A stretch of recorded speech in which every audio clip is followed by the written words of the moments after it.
இன்றைக்கி நான் என்ன பண்ண போகிறேன்னு பார்த்தீங்கன்னா, ஒரு சூப்பர் சோளா பூரிக்கான சைட் டிஷ் தான் பண்ண போகிறேன். ஒரு அரைச்சி விட்ட சன்னா குழம்புன்னு சொல்லலாம், இல்லை காய்கறி போட்டு குருமான்னு சொல்லலாம், எது வேணால் நீங்கள் வச்சுக்கோங்க.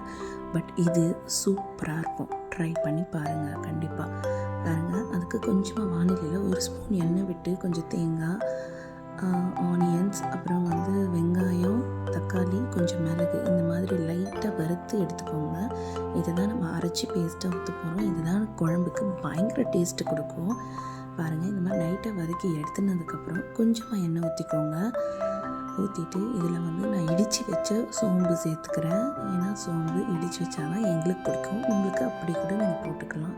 பாருங்கள், ஒரு சின்ன துண்டு பட்டை, கொஞ்சம் பிரிஞ்சி இலை இந்த மாதிரி கட் பண்ணி போட்டுக்கிறேன். பெருசாக இருந்ததுனால உங்கள்கிட்ட கரம் மசாலா பவுடர் இருந்தால் அது கூட நீங்கள் சேர்த்துக்கலாம்.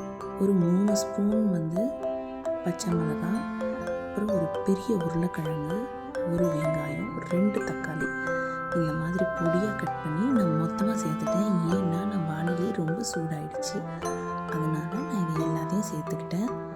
இப்படியும் சேர்த்து பண்ணால் இதோட டேஸ்ட்டும் செம்மையாக இருக்குங்க. அந்த காலத்துலலாம் இப்படி தான் எல்லாத்தையும் ஒன்றா போட்டு தான் சமைப்பாங்க. இப்போ தான் எல்லோரும் தனித்தனியாக வதக்கி பண்ணுறாங்க. அதில் ஒரு டேஸ்ட் கொடுக்கணும், இதுலேயும் ஒரு டேஸ்ட் இருக்குது. ட்ரை பண்ணி பாருங்கள்.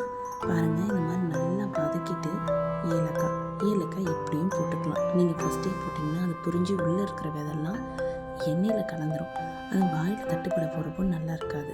அதனால் வாசனைக்காக தானே ஏலக்காய் சேர்க்குறாங்க. அதனால் நீங்கள் இப்படி சேர்த்துக்கிட்டிங்கன்னா ரொம்ப நல்லாயிருக்கும். பாருங்கள், மூடி கொஞ்சம் நேரம் வேக வச்சதுக்கப்புறம் ஓப்பன் பண்ணி அப்பப்போ கலரி விடுங்க. பாருங்கள், எண்ணெய் கூட கொஞ்சம் கொஞ்சமாக பிரிஞ்சு வருது. இப்போ ஒரு 1/2 ஸ்பூன் மஞ்சள் தூள், 2 ஸ்பூன் மிளகாத்தூள், உங்கள் காரத்துக்கு ஏற்ற மாதிரி சேர்த்துக்கோங்க. நான் கொஞ்சம் எக்ஸ்ட்ரா சேர்த்துக்கிறேன். பாருங்கள், நல்லா வதக்குனதுக்கப்புறமா கொஞ்சம் உப்பும் போட்டுக்கோங்க.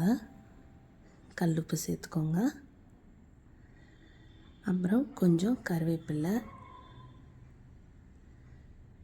கருவேப்பிலையும் சேர்த்துட்டு நல்லா வதக்கிக்கோங்க.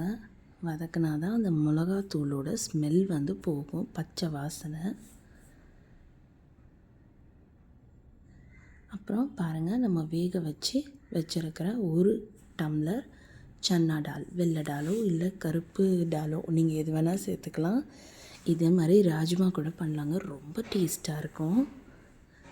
பாருங்கள், சன்னா வேக வச்சு நல்லா 4 விசில் விட்டு வேக வச்சுருக்கேன். அதை இதில் தண்ணியோடு சேர்த்துட்டேன். தண்ணியை எப்பவுமே கீழே ஊற்றாதீங்க, இந்த மாதிரி சேர்த்துக்கோங்க.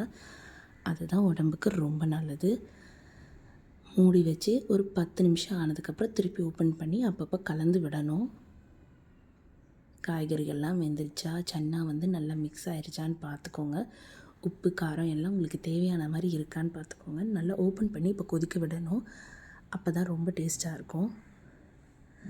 அப்புறம் நம்ம எடுத்து வச்சோம் இல்லையா, அந்த வெங்காயம், தக்காளி, தேங்காய், அதை இப்போ ஆட் பண்ணிக்கோங்க. ஆட் பண்ணிவிட்டு நல்லா கலந்து விட்டுருங்க. நீங்கள் காரம் நிறைய போட்டிருந்தாலும் இதில் கொஞ்சம் தேங்காய் ஆட் பண்ணி அரைச்சி விட்டிங்கன்னா அந்த காரம் அடங்கிடும். பாருங்கள், அவ்வளோதாங்க, சூப்பரான குருமா குழம்பு ரெடி. கொஞ்சம் கார்னிஷ்க்கு கொத்தமல்லி தூவி நல்லா கொதிக்க விட்டு இறக்குனிங்கன்னா சூப்பர்.